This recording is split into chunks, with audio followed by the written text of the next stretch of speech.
Recuerden que nos pueden seguir en vivo a través de Radio Quilmes 106.5 y que también nos pueden ver a través del canal de YouTube de Radio Quilmes, que es Radio Quilmes 106.5, y recibimos a uno de los invitados en esta jornada aquí a los estudios de Radio Quilmes.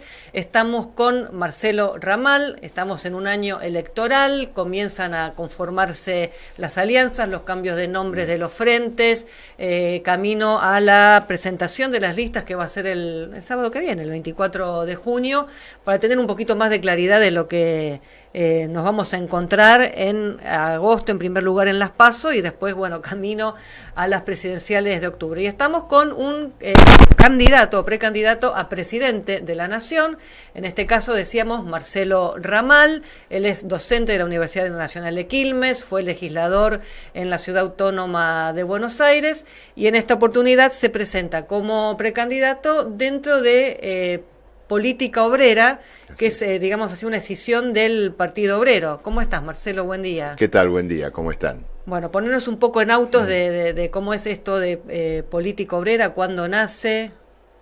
Sí, nace en el año 2019. En ese momento tuvo lugar un debate interno en el Partido Obrero. Los que hoy formamos Política Obrera reclamamos el derecho de tendencia, es decir, poder actuar dentro del Partido Obrero como una corriente que pudiera expresar públicamente sus posiciones, que básicamente entendíamos giraban en torno de una caracterización de una crisis continental y nacional muy profunda que exigía que la izquierda colocara un planteo de poder político, que entendíamos no estaba colocado por parte de la mayoría de la dirección del Partido Obrero, ni tampoco de lo que en ese momento, y es hoy, ¿no es cierto?, que constituye el Frente de Izquierda.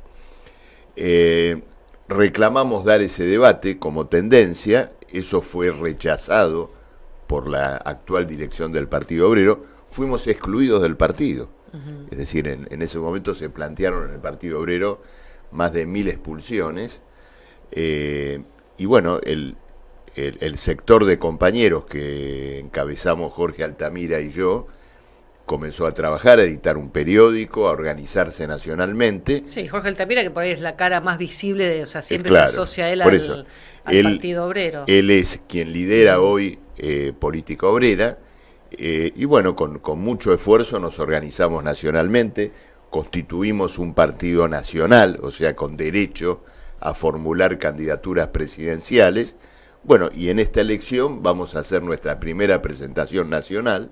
Me va a tocar encabezar la fórmula presidencial junto con Patricia Urones, otra militante de Política Obrera que es profesora de historia y una destacada luchadora ambientalista. Bueno, Altamira también va a formar parte de la batalla electoral, va a ser candidato a diputado nacional en la capital federal.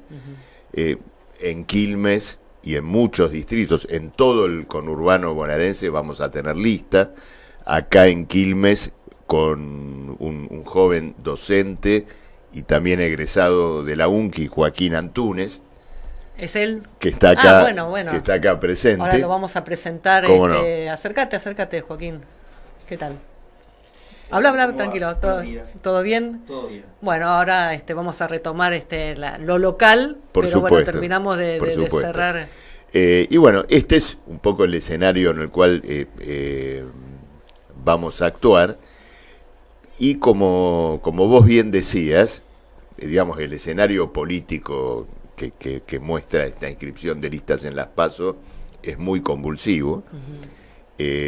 Las vacilaciones, las crisis que están mostrando las principales coaliciones que pretenden gobernar, en el fondo son una expresión de la incapacidad para lidiar con una crisis nacional que probablemente tenga un carácter inédito. Argentina debe 1,5 veces su Producto Bruto. Los niveles de pobreza, indigencia, degradación social han tocado fondo, y lo más grave de todo es que las salidas que estos mismos partidos plantean a esta crisis es redoblar la carga de ajuste sobre las masas. Una nueva devaluación, reformas laborales, previsionales. Esto es lo que aparece en la agenda de los grandes bloques políticos que quieren gobernar.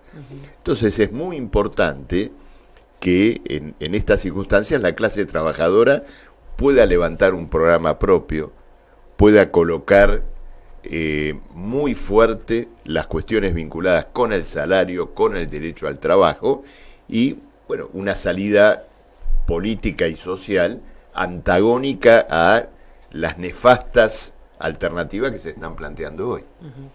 Volviendo al tema de las PASO, ¿cómo se presentan ustedes? Digamos, ¿están dentro de alguna alianza con los partidos de izquierda? Nos presentamos con nos presentamos con nuestro propio partido. Ajá. Es casi una consecuencia de la propia historia que te relaté, sí, con el Partido Obrero, porque ocurre lo siguiente: quienes no admitieron una tendencia interna difícilmente se muestren proclives a debatir con nosotros en unas PASO, ¿no es cierto? Esto es muy claro. Pero la población va a poder escuchar nuestros planteos porque nos hemos ganado el derecho a eso.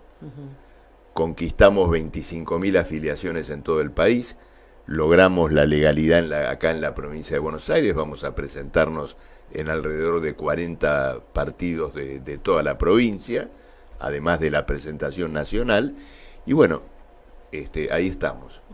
Bueno, ¿y qué expectativas te genera esta posibilidad de ser candidato a presidente? No, la expectativa es poder, en primer lugar, clarificar a la población sobre el carácter de la crisis que tenemos hoy. Argentina tiene una inflación del 8% mensual. ¿Qué revela esa circunstancia?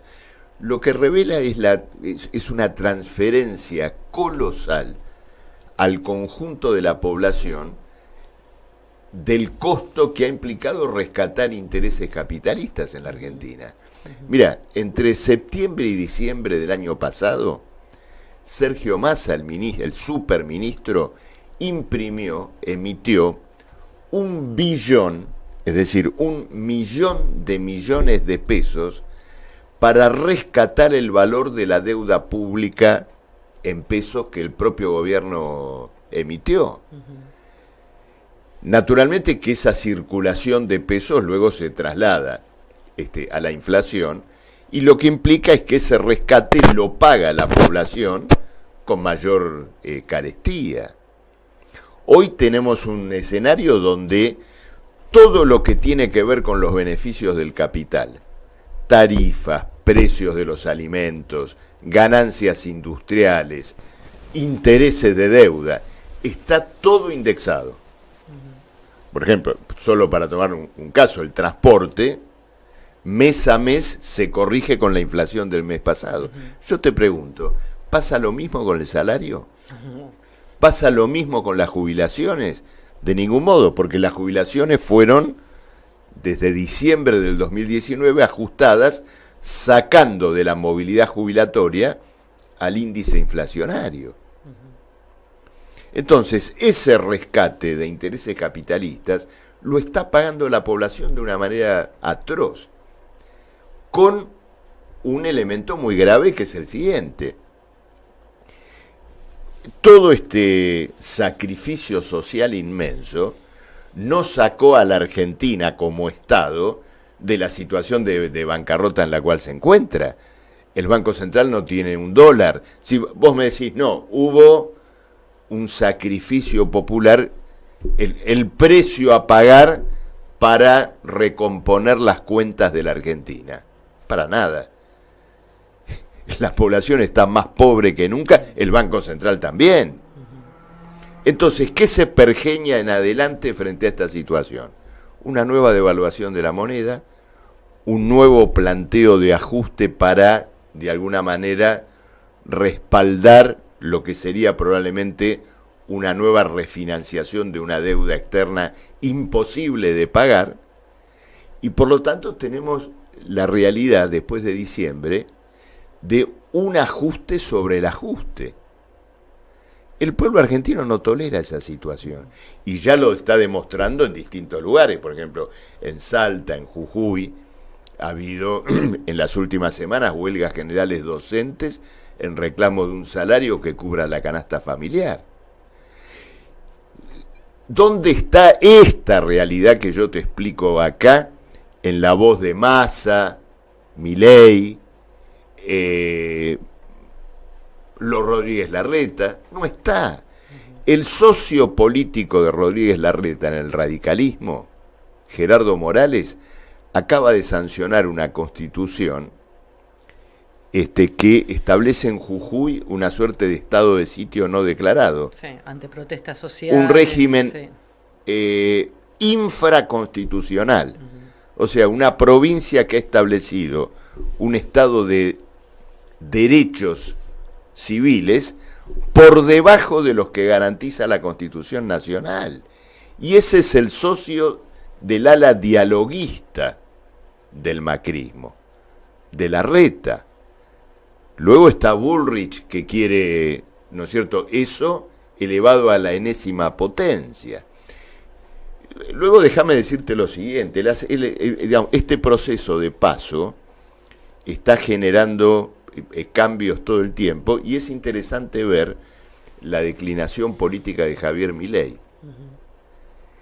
que, digamos, de criticar a la casta ha pasado a ser, yo no diría parte, ha quedado, digamos, exhibido, ha quedado revelado como el mayor puntero de la Argentina.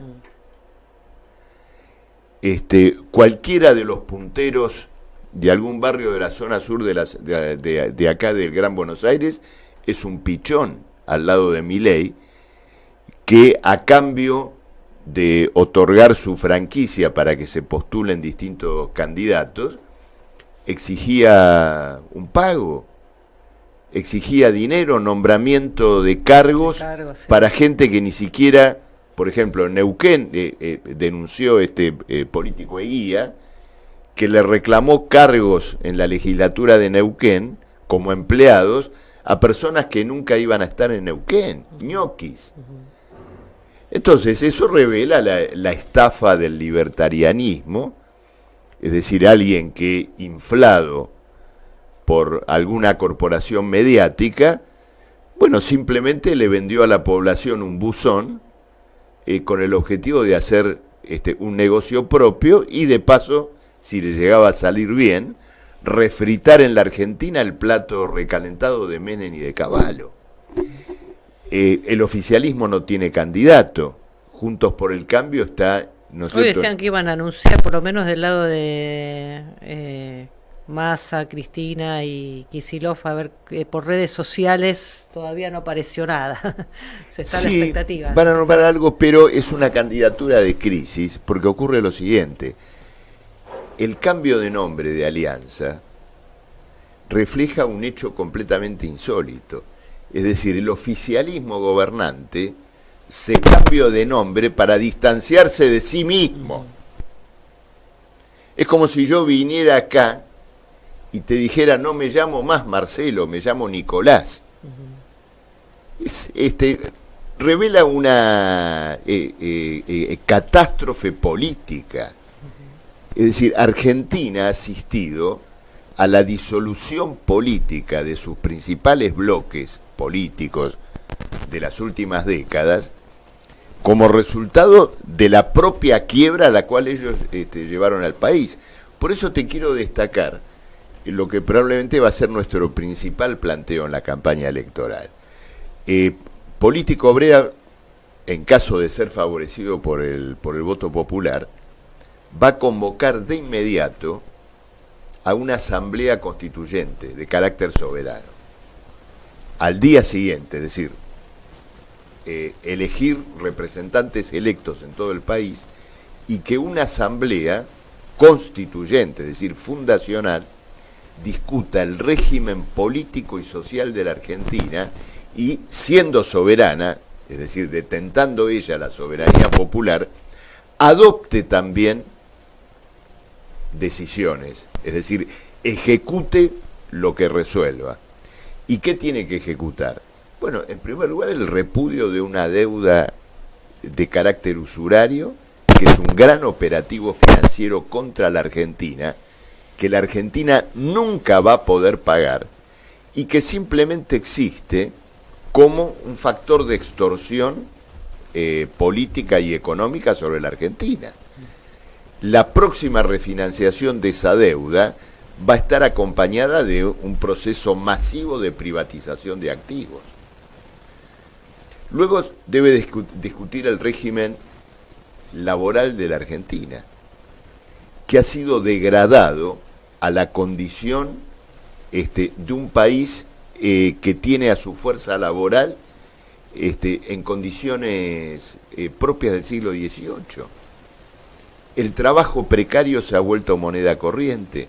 Las leyes laborales se han desconocido por completo. El año pasado, 1 de cada 2 personas que se incorporaron al mercado laboral lo hicieron en condiciones precarias, con factura, con monotributo. Esa condición laboral general condena al régimen previsional al desfinanciamiento completo, porque no hay aportes. Entonces, una asamblea constituyente debe recomponer un régimen laboral con estabilidad, con aportes, con un salario que cubra la canasta familiar. Debe plantear la apertura de la contabilidad empresaria y financiera completa del país para acabar con la inflación y para ordenar el conjunto de la economía nacional desde el lugar de los que trabajan, que constituyen además el 95% de la Argentina. Para ir cerrando, unas palabras de Joaquín Antúnez, es el apellido, me dijiste. Joaquín, no, tengo una colega, Beatriz, no sé si tendrá algún parentesco. Resumime simplemente, bueno, ¿por qué aceptaste este desafío de ser precandidato a intendente? Bueno, yo era militante también del Partido Obrero, estuve dentro de los expulsados que comentaba Marcelo y hemos emprendido desde ese día una lucha por constituir nuestra tendencia y luego política obrera. Y existe una razón fundamental. En la Argentina, Cristina dijo que existe una juventud diezmada. Bueno, en Quilmes debe ser el gobierno de la juventud diezmada del kirchnerismo. Y es el gobierno de los trabajadores municipales de 50.000 pesos, es el gobierno de los barrios inundados por la lluvia, es el gobierno de los trabajadores precarizados, de las organizaciones sociales que limpian las plazas, barren las calles, están con chaleco del municipio cuidando coches, todo a cambio de un plan social y de una relación laboral encubierta, precarizada. Y obviamente yo lo veo todos los días con mis compañeros de la universidad, una juventud que no encuentra una salida ni siquiera recibiéndose de la universidad. Entonces, me parece que hay una cuestión de la juventud trabajadora que tiene que estar presente en la campaña electoral y que demuestra o pone sobre la mesa, digamos, una cantidad de grandes problemas que son consecuencia del empobrecimiento generalizado de la población y de esta quiebra de la Argentina que señalaba Marcelo. Y por eso vamos a este desafío electoral. Bien. Marcelo, muchísimas gracias por haber venido, lo mismo Joaquín. No, por favor, gracias por la invitación. Y bueno, espero estar pronto acá. Solo quería, si me permitís, digamos, un minuto en relación a lo que decía Joaquín. Como docente, veo con toda claridad esta realidad que él relata. Lo que era tradicional en la universidad, es decir, el estudiante que trabaja y estudia, ya se ha quebrado. El que estudia ya no puede trabajar. Y el que trabaja abandona la universidad. Todo el tiempo tengo la realidad de alumnos que vienen y me dicen, profe, tengo que dejar la cursada porque conseguí un trabajo de 12 horas, de horario flexible, no sé cuándo puedo venir a clase y cuándo no. Y luego hay chicos que siguen estudiando, a lo mejor con un gran sacrificio de sus padres, porque saben, por esto mismo, que si consiguen trabajo no pueden estudiar. Es decir, que la precarización laboral ha destruido buena parte de las posibilidades de estudio de la propia juventud. Quería hacerte esa reflexión, más que como candidato, como docente. Gracias nuevamente. Hacemos la última pausa, ya viene Guillermo Conigliaro, nuestro segundo